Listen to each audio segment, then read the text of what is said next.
good practice today. I like where we're at emotionally on a Tuesday. Now it's a long ways till Saturday, and we got a lot of work to do. But I feel a focus like I haven't felt this season, and this is a very focused football team. So I think that's a good sign. You know, I think that we realize that it's going to take probably an extra special effort going down to Texas and getting a win, and I think our guys are willing to do that. I think they're really starting to figure out what it takes on a daily basis for us to achieve our goals, and so that's encouraging as a coach. And like I said, I like where we're at emotionally, I like where we're at physically, and now we've just got to put together a great week of practice and go down and play our best. In terms of focus, did having 2 close wins knock the team maybe back closer on track? No, I think that it depends on how you look at it. I think that for us, you got to always be happy when you win, because that's the first objective. We talked about this, but I don't think anyone was satisfied, you know. And I tried to tell them, look, let's at least enjoy it for 24 hours, and then we'll figure out, you know, what we got to do better, and we'll move on. And I've said this before, I don't want expectations to become a burden. Knocking us back on track, no. Maybe just, you know, refocusing a little bit, you know, getting back to the roots of who we are. You know, we're an underdog. That's who we are. We like it when people doubt us. That helps inspire us. I'm not saying that it should, but it does. So I just feel like we're a focused team. So was there a little bit of an element of that the team kind of didn't feel that they were underdogs over the last 2 weeks? No, I don't know about that. I just think that we were tight. You know, I think that we let the outside expectations become a little bit of a burden to us. You know, and I said it after the first game that we were trying to be too perfect. And I still felt it a little bit during that second game, but then I started to feel it relieve itself a little bit, and I feel like we're back to where we need to be. So we'll see if I'm wrong or right. How does all the media attention affect that, like the drive and everything like that?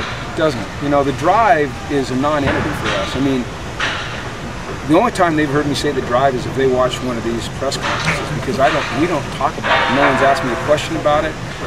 They aren't in our meetings. They're out at practice, but so is a bunch of other cameras, you know. So I bet our players couldn't even tell you which guys are with the drive and which guys aren't. It's a complete non-entity. And anybody that thinks it's a distraction or thinks that it's bothering us has absolutely no idea what the drive is all about. They are so unobtrusive. I thought it would be a lot more obtrusive than it is. It's not at all. So. What kind of challenges Texas defensive line pose for your offense? Well, you know, Texas as a team is just very talented. I mean, this is a team filled with, you know, the best players in Texas, which is known as one of the best football states in the country. You know, that's the reputation they have. These are the guys that were the most coveted high school athletes out of that state. You know, they love to go to Texas. And you can see the ability on film. I mean, everywhere you look on that field, there's guys that are, you know, very highly regarded, very athletic, big, strong, physical, fast, all those things. So it's not just their defensive line, it's their team that, you know, poses the challenge. Any update on Randall's status after his evaluation? No, not yet. Mossy Johnson didn't get in the game much. Is he possibly going to probably see more time? I think that you will probably start to see a little bit more of 14. That's Mossy, and I think you might even see a little bit more Jordan Lasley. You know, those guys are starting to figure it out. You know, they're starting to understand the speed of the game at this level, and they're playmakers who'd like to get in the game. We've got to, you know, be judicious in how we play them, how much we play them, what we ask them to do, because they still can be overwhelmed a little bit. But, you know, Mossy is a guy that can do some things, and it's up to us to get him in there when we can. And I think you'll see us do that more, yeah. Is that kind of the thing with Kenneth Walker III, too, that you gave him a couple of plays and now he's got his feet wet? He's got his feet wet, yeah, and he's on the scouting report now. When number 10 jogs out there, they might back up a little bit, you know, and maybe that opens some things up for him underneath. You know, we've been trying to get Kenny on the field for the last couple of years, and he's suffered some, you know, kind of some nagging injuries to back and things like that. But I think right now, you know, he's a guy that Brett has a lot of confidence in, and as we continue to develop more weapons, it creates problems for the coaches. Because how do you get the ball to all these guys? But it hopefully can create problems for our opponents as well.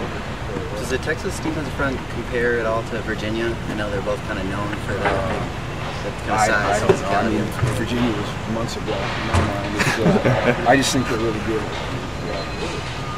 Coach, Jordan Payton's had 2 good games in the first 2 weeks. Has he kind of shown that he's like a #1 receiver? Is he developing into that? I don't think we ever just designate anyone as a #1 receiver. You know, we've got a bunch of really good players that can make plays. Jordan's had 2 good games. Devin Fuller had 9 catches. Thomas Duarte had over 100 yards and 2 touchdowns.